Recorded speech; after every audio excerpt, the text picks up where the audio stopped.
uh, get things kicked off with just, maybe reviewing a little bit. So if you can tell me a little bit, starting out, about your flooring business, how long you've been in the industry, where you service in the area that you're in down there, and, how much you actually enjoy it. Well, once you're in floor covering, you can't get out. You get sucked in. So I found that out the hard way, actually. Yeah, you got sucked in. I got sucked in totally. Yeah. So I've been in floor covering for 18 years. I started off, I was going to school for interior design, and then someone hired me for part-time work in a flooring store, and I actually just really loved it because of all the technical aspects of it. So not only do you pick out pretty things, you technically have to pick out the right floor covering, and I really like that aspect of it. So obviously started off retail, and then I waited 4 years to get a job at a tile manufacturing company, and I was there for 7 years, and then did my own business for a year. And well, your own business, that was really what I wanted to do. This is where the reality versus expectations kind of collide. I've always wanted to do my own business, work with builders and homeowners. And so I did it for a year, and I realized that I actually had changed as I had gotten older. And I really missed the aspect of sales analysis and tweaking things with people and watching numbers change and do things like that. So I then got back into the manufacturing side. I actually work for a branding company, and they are a distributor. We have tons of different products, and we service around 9 different states. Basically, the SEC is where we're at. So Arkansas, SEC, I love it. Yeah. Arkansas, Tennessee, Mississippi, Alabama, parts of the Panhandle into Florida. We're in slivers of Texas, only there on the borders. Texas is, we don't mess with Texas. And then we're in parts of Oklahoma as well, and parts of Kentucky. I heard rumor Texas doesn't want you to mess with it, so I guess. Well, and then you don't. I guess that's fair. Yeah. Because their egos. I'm just joking. Oh, shoot. Don't kill me. You did tell me ahead of time that you were going to crack jokes. I was like, listen, I've got a pretty broad personality. Yeah, people do not block me. I love Texas. My brother lives in Texas. I go to Texas all the time. I'm just messing. So, and no, I don't have shoes on, but I do have all my teeth. So there, I covered the joke. Oh, shoot. So there we go. Gauntlet drops. Let's go, Texas. Where are you at? Yeah, there you go. I covered it. And I'm not married to my cousin. So. Okay, cool. Yeah, so that's good. And your husband has the technical skills in the relationship, I see. Yeah. I'm doing good just being on this thing. It's so funny. I'm not old, but I just have not kept up with all this. Well, it's funny because up until a year ago, I don't think I'd ever done a Zoom meeting. If I had done one, it was one, and now I have my own Zoom account, and I'm zooming all over the freaking place. Right. We've actually done appointments on Zoom. Yes. For flooring jobs. Yes. And with mixed amounts of success, it's useful. It's better than not having an appointment, but it's definitely, in my mind, not a full replacement of going into someone's house and learning and meeting them and learning about, their project and seeing it with your own 2 eyes and whatnot. So very soon, fingers crossed that it will be normal. Give me again the name of your company. It's Brandon, is that? Company. And it's not my company. I'm not the owner, but I am the commercial sales manager there. So the owners do live here in Arkansas, and the actual company's been around since 1904. Oh, wow. So a long time. So they got their footprint there in the SEC. Yeah, I didn't hear you mention North Carolina. So you guys aren't coming up here in the ACC territory? What's up? We're not up there. Hey, I would love to travel there. I'm always looking to come on then. All right. So that's pretty funny. So we're up here in ACC territory. So basketball season, March Madness. Usually this is a good time of year for us, but this year not so much around here. It's no Carolina, no Duke. Right. Nope, we got the race. Well, NC State actually is still playing. I'm a Wolfpack guy myself, but they're in the NIT, which stands for not in the tournament. They're in a tournament. They're not in the tournament. They're still playing. They're still playing. Yeah, exactly. So tell me a little bit about your role, as running commercial sales. Like, what does a day-to-day activity look like for you? Well, it's all changed from when I started. I've actually been with branding company now for 2 years only. But like I said before, in floor covering for 18 total. And they were trying to scout me from their competition here in Arkansas for a while, but I was sitting on a pretty good year, so I didn't want to go anywhere. So, but what I do is we have around 26 salesmen, 25, 26 salesmen in the company, and the salesmen sell residential and commercial. And so obviously we have tons of different products. And so I focus on the commercial side and make sure that they are informed, and I do PKs with them to make Mm-hmm. sure they know about the products. I bring on new product lines. I ride with them to see the commercial dealers and do PKs with them also. And then I also have 2 A&D reps under me and then I guide them on, and I oversee their schedules on their CEUs and PKs that they do with the architects. And so, and you're doing a lot. It sounds like you're doing a lot of educating, informing, keeping these guys up to date and whatnot. Are you involved in, what products the company's gonna bring on, or what about that part of it?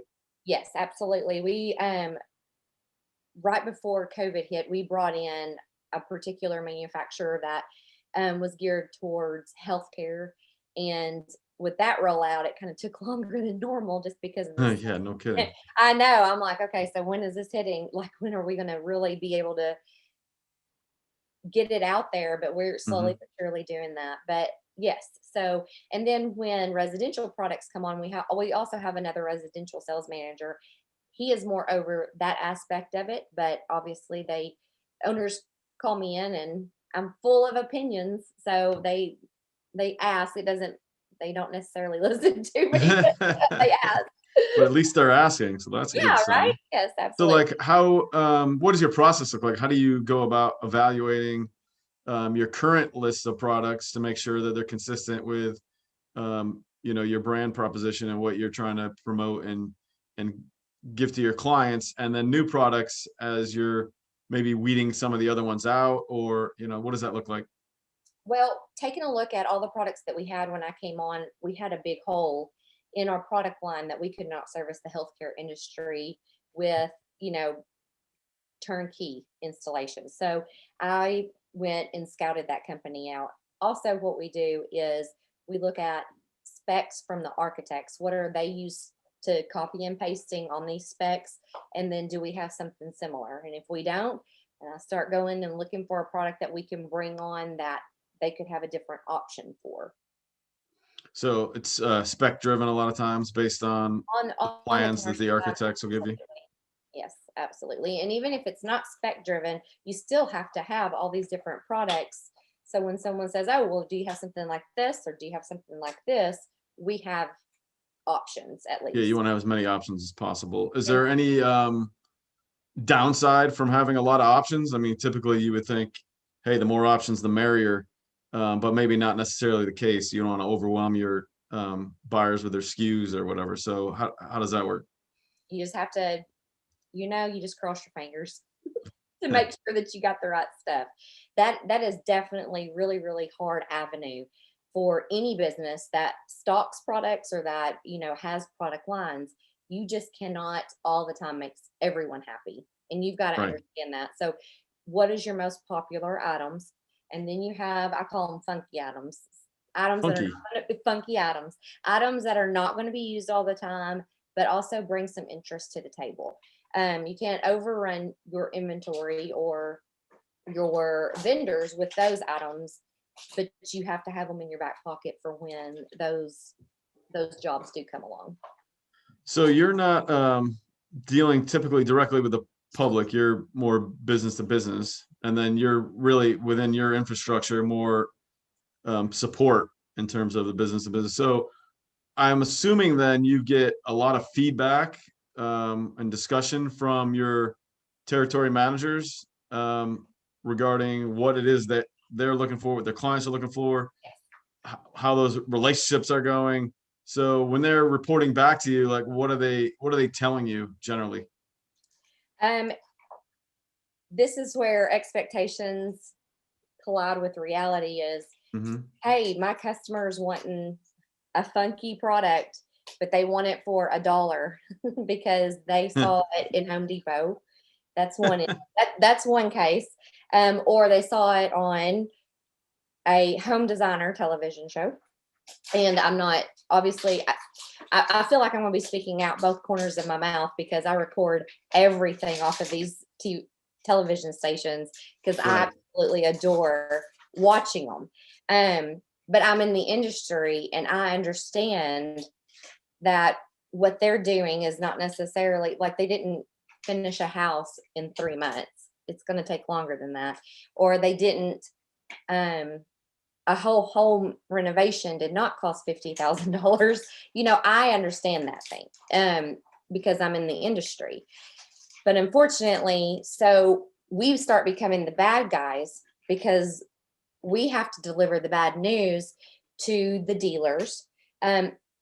Even though that, yes, I am dealing directly with dealers now. There's in Arkansas, I know a lot of people because I've just been in the industry. And so they call me constantly for consultations on what they're doing in their home. And so I go in there and I have to break the bad news to them too. Like that's not going to happen.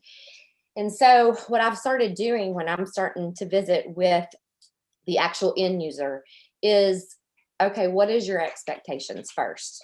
Because at first I just started blowing right to the point and saying, okay, it's not going to happen this quick. It's not, and just being bad news, right? Because they're up here in a fairy tale land.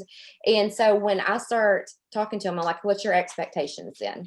So then I can kind of I can already offer a solution in my head to what they're expecting before I say they can't have it. Because no one likes to hear no. I don't like to hear no. You tell me no, we're getting in a fight. So like, okay, bring it on. You can't do that. Oh, watch me. And so I totally understand how disheartening it is for the homeowners to be told no, or that what they think is reality is not reality. And then so what's tripping them up? What's tripping them up more time? Is it they think they're going to get an amazing price that is unrealistic, or they think they're going to get an amazing product, or is it both? I mean, what's tripping them up? Everything. It's timeline, and everyone knows right now lead times are crazy. You do have like an ETA on your products, but it's going to change 4 times before it actually gets to you. And this is just a very unfortunate situation. And homeowners do not understand. Well, and you know what? They might understand, but they'll understand in their own lingo. If they work somewhere else where, let's just say if they were a technician for computers, well, all of their parts might be on back order. So what I do is try to say, okay, what do you do? What do you work on? And then I talk to them about their back orders on their situation. I was like, it's the same with ours. And then they start understanding. So I break it down to where they can understand it. So the lead time is definitely a problem. The product quality also. And again, I am not knocking box stores at all. I go there constantly. But what the general public normally probably does not get educated on is that the large box stores are so large that they buy large, very large truckloads, boatloads, literally, of product that are specially made for them to hit a particular price point. Because in store, they cannot sell over a particular price point. So what does that mean for their products? Well, some products are maybe they're fired 5 times instead of 8. And what the dealers are buying is products that are fired 8 times, like ceramics, right? So it makes them harder and tougher. And I'm not saying box stores products are inadequate at all, but that process takes money to do. And so therefore, if you want this particular dollar amount, this is the product that you will be getting versus, you do have to kind of look at quality over over money sometimes, in that sense. If you're driven by money, then that's one situation. But if you're driven by quality, that's a different situation. Yeah, we bump into that constantly. Yes. Can't tell you how many times a day I hear, "Oh, well, I can get this at Lowe's or Home Depot," and you're like, "Well, that's great, but you're not comparing apples to apples. Correct. And they You're don't comparing, apples to, oranges. pineapples or oranges, sure, whatever you want to do with. Right. Or what I like to say is you're comparing our fillets to your apples or Right. your cube steak or whatever the metaphor is. Yeah. But and again, you're right. It's not to slam the box stores necessarily. No. I think what ends up happening is everybody's shopping around, and it's so easy for people to pop into a Lowe's or Home Depot where they're maybe going to pick up something else, and they're starting their process and they're looking at some floors, and then that's the first impression they get is they picked up a little sample and it looks pretty, and I'm thinking about getting floors, and now I've got to start making the decision. I use this as my baseline, Right. and what ends up happening is the baseline, because some of the big box stores don't really label or promote the product specs so that you can easily tell that this is different than what the local flooring company may be offering you at a different price. That's And right. so what ends up happening in our experience, and I'm sure you've dealt with similar things, is um, they go ahead and get the other product installed, and it's not until 2 or 3 years later they realize they made a mistake Right. because they thought they were getting a 10-year floor and they got a 2-year floor. Or the first time something happens, the floor starts cupping or who knows what, and all of a sudden, then they have that aha moment. They've been burned, and now they're back in the marketplace, looking for a solution that's going to be better. Those would be great clients to get them, after they've had an experience like that. But a lot of times, when you're dealing with shoppers who may only buy floors once every, 10 or 15 or 20 years, if they happen to move into a place that needs floors or whatever, it's not, like people are routinely shopping for flooring. So yeah, we see it all the time. We get a lot of, well, I can get this at Lowe's or Home Depot. And I spend a lot of time trying to explain to them, like, okay, this is what the difference is. This is how it's going to react. Sometimes they listen. Sometimes they don't. And I hate that because I know at the end of the day, I'm telling them the truth and giving them good information. And they're almost blinded by the price. And maybe, one of the issues is they don't always know who to trust. I mean, why would they trust me over Home Depot? Like, they know Right. Home Depot, they buy stuff from there all the time. So there's a Right. little bit of a battle. And like you said, you being in the industry, like I had someone not long ago tell me they were going to buy a 20 mil LVP for $1.19 a square foot. So no, you're not. And we're going back and forth in this dialogue, and I'm like, I promise you, you're not buying a 20 mil floor for $1.19 a square foot. I'm like, I can't buy it for that. Right. I can't even buy it from the people who buy it from the people who sell it for Right. that. So Right. I don't know who's telling you you're going to get that price and what the catch is, but there's a catch. I promise you. You said, if you can do that, buy some extra for me because I want to resell it. Well, that's exactly what I did say. I literally said, okay, great. Let me know if that works out for you, because I'm going to be on my way over there to buy some of myself. Right. That's right. And and unfortunately that is what they don't understand. Now, what they can do is take products from dealers, obviously, who are buying first quality products, because there are some dealers that, they do buy seconds or thirds because that's part of their business plan, and that's perfectly fine. But take a first product or first quality product and take it to Home Depot or Lowe's or a box store. I'm sorry, I don't mean to say names on this. And ask them if they could price it for you. And then tell them, then they could be able to see apples to apples at that point from your pricing to a box store pricing.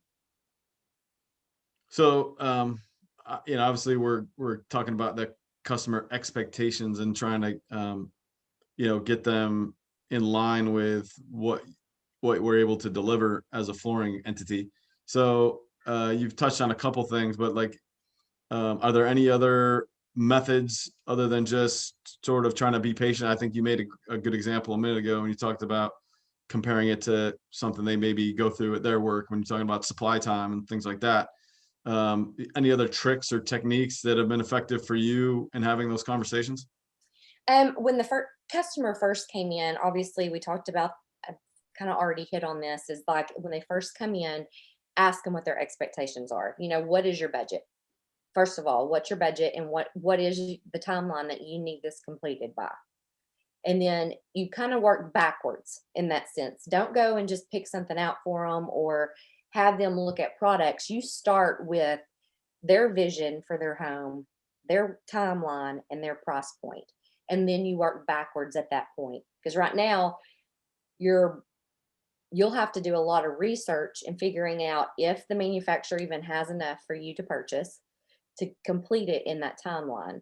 So you're working from, let's say you have 7 products that would fit into what this customer has in mind. You start off with those 7 products that fit into the price point that they would need. And then you have to call and make sure that they had enough in stock. So then by the end of looking at the 7, you might only have 2 or 3 that you can actually show the customer. So you're working backward instead of what we're used to doing is walk around our showroom with the customer, having them look to see what jumps out at them. Having books or the slideshows really help with pictures, because these homeowners, they're coming to you because they need help. They can't put it all together. That's not how the way that their brain works. Their brain probably saves lives every day in a hospital, where you don't want me in a hospital. Like, I'll faint on you. So you have to show them pictures also. And maybe you could put those pictures in categories of price points too. Like if they need a whole bathroom remodel, but they only have 20,000 to spend. Well, you take examples of jobs that you've done in the past that kind of evened out to, obviously give or take a couple of thousand. Okay. Because that's kind of how it runs, and put them in a binder. So your customer can kind of see what they will be getting for 20,000, or if they have 40, what they'll be getting, what they can do for 40,000. So the 20,000 might be reusing their cabinets, but then just having a painter come in and redoing the paint on them. So then you're tearing out a tub and putting in a shower instead. And you're doing small things like that, just different budgets for the different pictures is very, very helpful to the homeowner. So then they can start understanding, because what if they could really afford 40, but they just came in saying 20 because they're just trying to do as cheap as possible. Well, then they'll be like, no, this 40 is actually really what I want. All new shower, seamless doors, and new everything. A lot of sense. That's a good strategy, and hopefully that's something our people out there paying attention and listening that are sales appointments can take to heart, because I think staying organized and helping disseminate the information to the customer in a way that's digestible for them and helps them, make a decision. And obviously you want them making a decision to buy from you. So the more organized and structured that you can make your presentation, obviously the more likely you are to develop a connection with them and be able to provide them with a solution that's going to fit this budget that you've now explored and got them to open up to you a little bit about. That's always a tricky one, getting the client. I've had issues in the past, trying to get clients. They're always scared to give a budget because they think you're going to end up pricing to their budget, and then they got it for less, but they don't realize, it's a really important piece of information that's going to help us guide them, to get the solution that they actually want. So that is a skill and a tactic of a good salesperson, to get the client to open up a little bit so that you can troubleshoot and problem solve and give them, good quality advice that's going to ultimately lead to them making a purchase, and hopefully from you as a salesperson. Right. Absolutely. So a couple other things that you had mentioned as we prepped for our call today. You had mentioned moisture. So I'm interested that obviously everybody's dealing with a lot of luxury vinyl products these Oh, days. yes. They're supposedly 100% waterproof, but like anything, there are issues that can be caused even from a product that is 100% waterproof. Even if it's not breaking down that particular product, it could be breaking something down around it. So tell me what your experience with the moisture is and why you put moisture, Well, which is, by the way, not location. no, Just saying. no. Moisture is everywhere, but especially in the South, we are so humid. And you move closer to the oceans, you've got a lot of moisture there too. And you move up north, you have tons of moisture because you have more snow than anybody else. So everyone has moisture problems. Okay. I don't know if I should say this to where people can hear me, but from the get-go, I think you and I'm should. going to anyway, but I think you should. from the get-go, when someone said floating floors, I said, this is the worst idea ever. Like, if I'm walking on something, I need it to be stuck down. Okay. I don't even like rugs without mats under them because that just doesn't make sense to me, just because of the sheer strength of things. And it never made sense to me. Are they horrible products? Absolutely not. There is definitely a need for them. Do they need to go in everyone's home? Absolutely not. There's particular situations that they do need to be used in for sure. Okay. If you have floating floors, you do not have a bad product. They are made very well. That is not what I'm saying at all. Mm-hmm. What I do not like, and I would fight anybody for this, is they advertise them as waterproof. And they are waterproof. If you drop water on them, that water is going to sit there. Absolutely. Well, LeAnn, that sounds like a wonderful floor. Okay, well, great. Yeah, okay, whatever. So does tile. Water sits on tile too. Okay. But it's the water underneath. Everyone has moisture in their slab. Period. I mean, you just can't get away from it. Because Earth. there's always water. Yes, pervious. There is there once you okay, I get so worked up over this issue, I swear. I like it. Get fired up. One, molecules of water are magnetic. So if you have one, you're going to have thousands. The problem is that moisture comes up through the slab. Where is it going to go?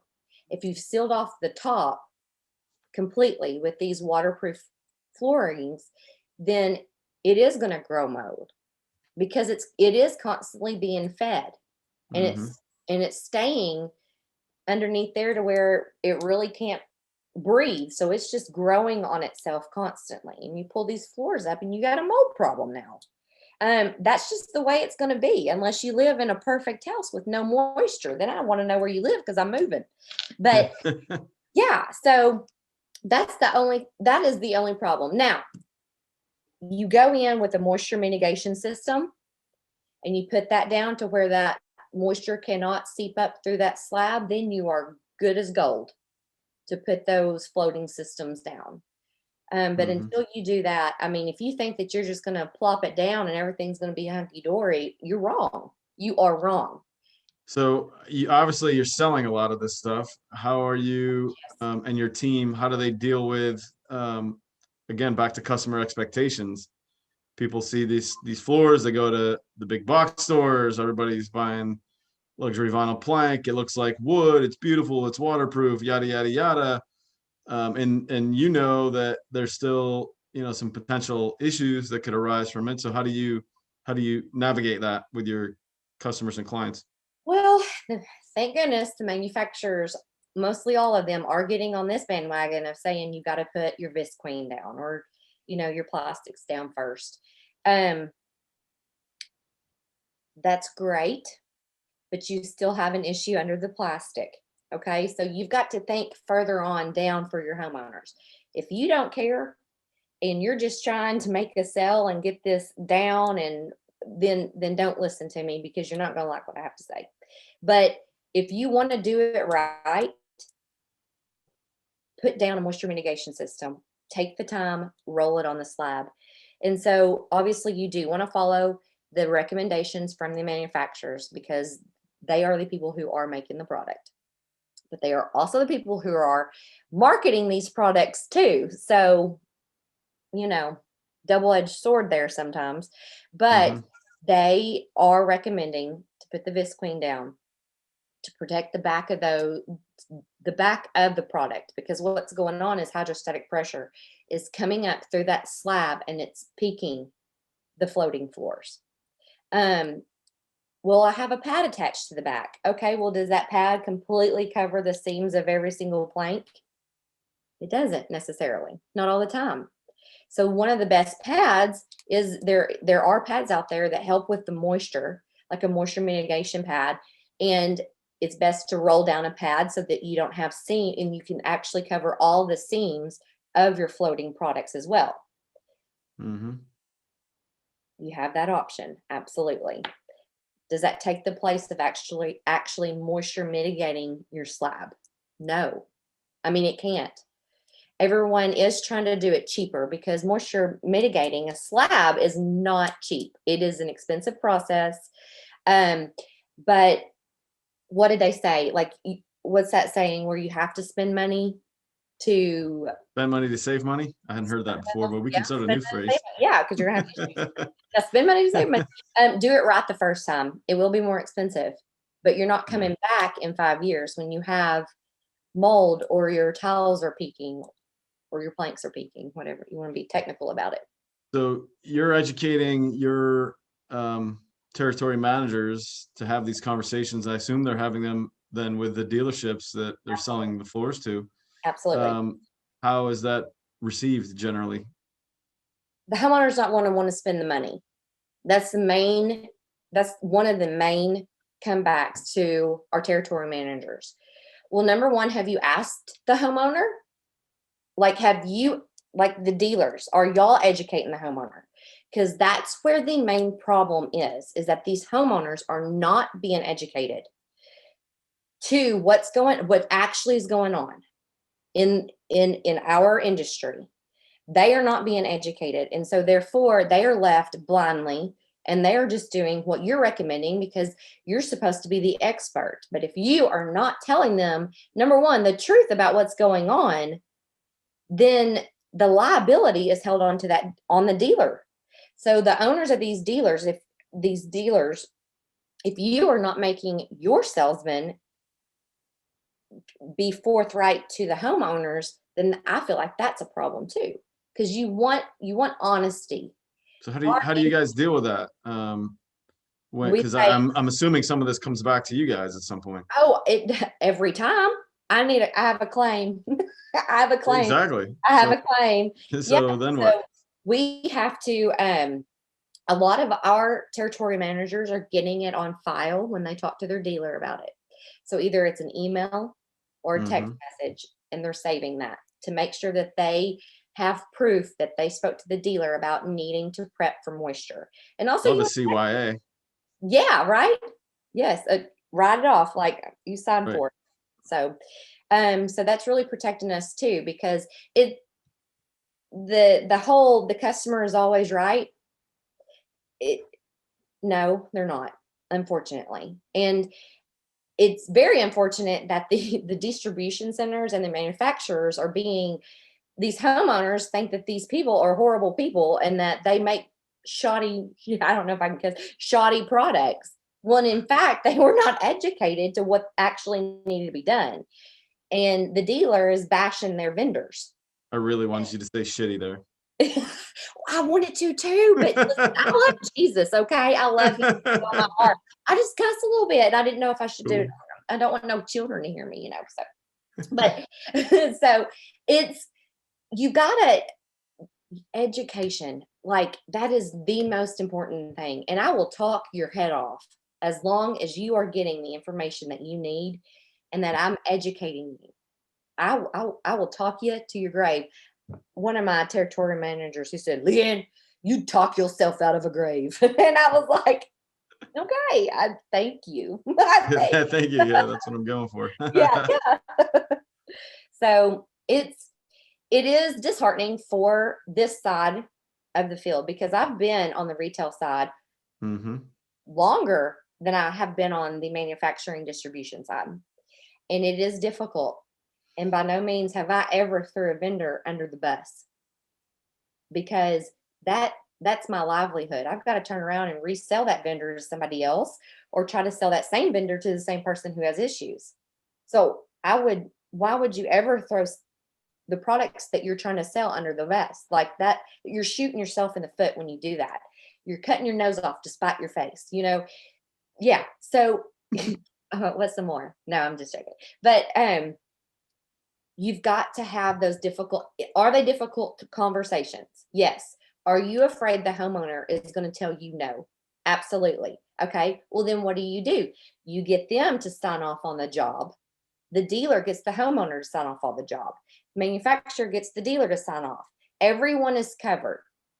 Okay. Then, because that means everyone was educated. That takes 5 minutes, people. 5 minutes. 5 minutes. So it's interesting to me, because I didn't say it in the beginning of our conversation, but as we kind of got all the way into this, now I'm realizing, like, wait a minute, almost the entire conversation's been in regards to luxury vinyl plank, which is not the only type of floor that's out there. Oh my goodness. Is that mostly what you're selling? I mean, it's so popular right now. It almost, that's why I'm almost making a joke, because we're all selling so much of it right now that it's almost just assumed when we say we're selling floors that it's LVP floors. Is that the main thing that you're seeing also? I can almost answer yes for you, but are you selling, do you guys carry other products, or is it just LVP? Or what you need, we got it. You call us. Yeah. No, so obviously on your glue down products, before you glue anything down, you got to check for moisture, especially on a commercial job. So that's routine. Okay. These dealers that are doing large commercial jobs, and if you're not checking for moisture before you stick something down in a hospital, I can't even joke, because too many people like to throw around that they're gonna sue me and stuff. So anyway, I'm not gonna even joke about keying your car. But anyway, so seriously, always check for moisture. I'm not telling you where I'm parked right now. So hardwoods can breathe. So that's one of the main issues that you don't see this big of an issue with hardwoods, is because hardwoods are not waterproof. Were not until some new technology has came out, of which we do sell a line of waterproof floating hardwoods. The top part of those hardwoods still are very ever so lightly, very, very porous. Okay. So over time, and whether that be 9, 10, 15 days, water can still seep into them. So what that means is that if you do have a water issue underneath, it can escape. Okay. So you're not going to have as big of a water issue under those particular products. If you have a water issue on a slab and you glue it down, it's not going to stay glued down. It will turn to mush under there. So the only thing that you probably wouldn't have such a horrible problem with is carpet. Everybody's going back to carpet. No. Yeah, good luck with that. Yeah, actually carpet is making a turnaround, just like wallpaper. I noticed that there's some kind of cool styles, like sort of coming back in, kind of, sort of.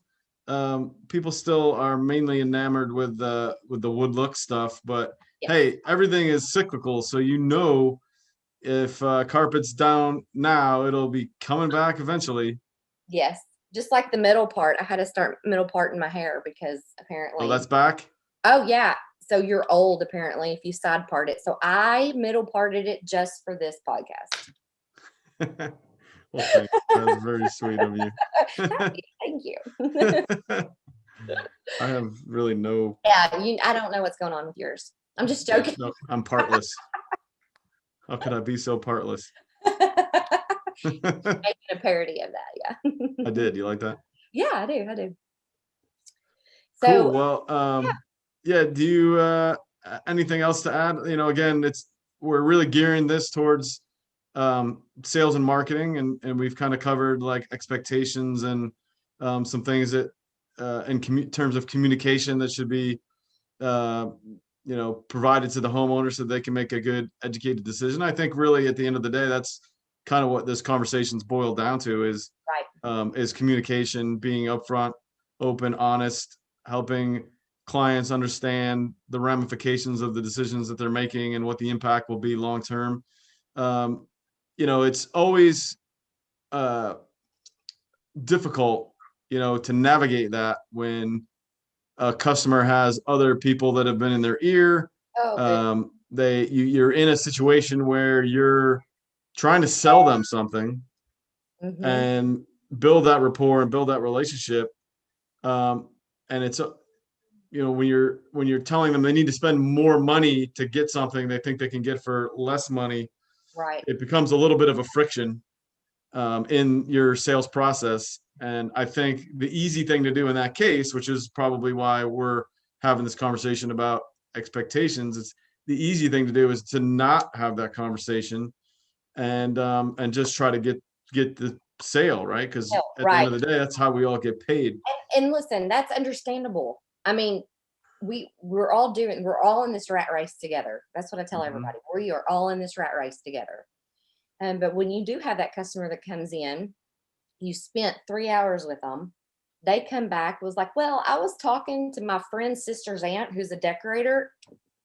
That's what you want to do. You're just like, oh geez. Okay, well then have the professional come in here and pick your stuff out for you then, because I'm just your order taker then. Because that's what you feel like is like, Yeah. I'm educated in this. I've I've dedicated my life and my education to this field. I go to CEUs, I go, to PKs, and we as an industry try to stay up on all the ANSI regulations and everything else in this industry. And then you're telling me, like your friend who's a dentist said that you should do this. Okay, well, I think you need to work on these since he's like, that's what you. Okay, these are all Right. things that we want to say. Actually, we probably want to say a lot worse than that, and but we don't, because we're we're Dedicated God fearing. professionals. Yes, God fearing. That's right. There you go. There you We go. got to be nice. So We got it. We we got to should go we should try to professional. be nice. We don't have to be nice. You're right. We don't. But that goes back to, okay, what is your expectations? Because if you lead out with the truth, you're going to have a lot of people come back at you like this. So if you lead if you lead the conversation in to what are your expectations, and then they tell you what they're expecting from you, when you start telling them about their, okay, well, this is what we can do, blah, blah, blah, you're not going to have a lot of rebuttal from them. Does that make sense? Does, yeah. Yeah. A good sales technique Yeah. if you can pull it off If and you if care you enough. can't pull that off, you might be in the wrong industry. I'm sure I'm there just are joking. I'm joking. more than a person or two here that, You probably maybe. should not be a salesman. I'm just Yeah, saying. there you go. Well, cool. LeAnn, I appreciate you taking some time out of your Thank busy day you. to hang out with us. Yeah. As I mentioned before, we've got the video going here. What we'll typically do is post-produce this. My team here will edit. We'll pick out a few clips, and I'll shoot you what we come up with. It'll hang out on YouTube, and then the podcast itself will end up on Spotify. And so when we got that uploaded, I'll shoot it over to you so you Oh, I can love it. make your family and friends listen to 45 minutes of us going on about flooring, because I'm sure they don't get enough of that. I think it's funny. They're everyone gonna love it. No, I texted the owners of the company. I was like, your one and only LeAnn has been asked, because I'm that smart and I am full of that much knowledge. And they said, you're full of that much bullshit. And I Yes, I knew I could get you to cuss by the end of this show. Let's go. and I was like, probably, but I've been asked, and they were like, that's all they sent back. That's awesome. Well, again, I appreciate your time, and thank you so much for joining us. Well, thank you so much and have a great day.